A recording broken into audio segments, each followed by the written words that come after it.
during the Indian Premier Narendra Modi's last trip to Moscow.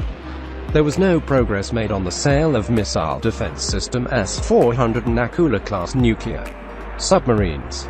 Although two leaders were agreed on jointly producing KAMOV-226 military helicopters and building nuclear power plants, Indian Defense Ministry on the behalf of Indian Air Force showed interest in Russian S-400 Triumph air defense system. However, the Moscow clarified it will never reciprocate to such request until India negotiates the Joint Fifth-Generation Fighter Aircraft (FGFA) development program.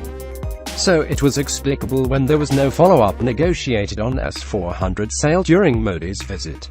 But at the sidelines of the H-BRIC summit, India and Russia agreed to sign an intergovernmental agreement for the procurement of 4 regiments of Russian-made S-400 Triumph. The S-400 Triumph NATO designation SAR-21 Growler is a new generation medium and long-range anti-aircraft missile system. This missile system was manufactured by the Almaz-Antey Corporation and contains multiple missile variants to counter stealth aircraft, UAVs, cruise missiles and sub-strategic ballistic missiles. It can strike planes and tactical ballistic targets at a distance of 250 miles, 400 kilometers. The Indian Air Force desires the S-400 to enhance its air defense systems. Meanwhile, the purchase of S-400 is a sign that India is far away in creating an indigenous operative anti-missile missile system.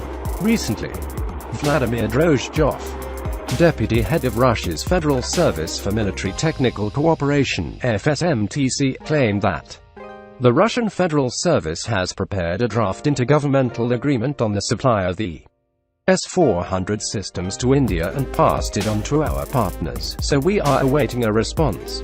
Quote, whereas, aide to the President of Russia and head of the Control Directorate of the Presidential Administration of Russia, Vladimir Kozhin, said that there are many of those who want it, the S-400 system, but the case is that we are not able to supply everyone with it and therefore we will not deliver it to everyone, because the priority is the Russian army.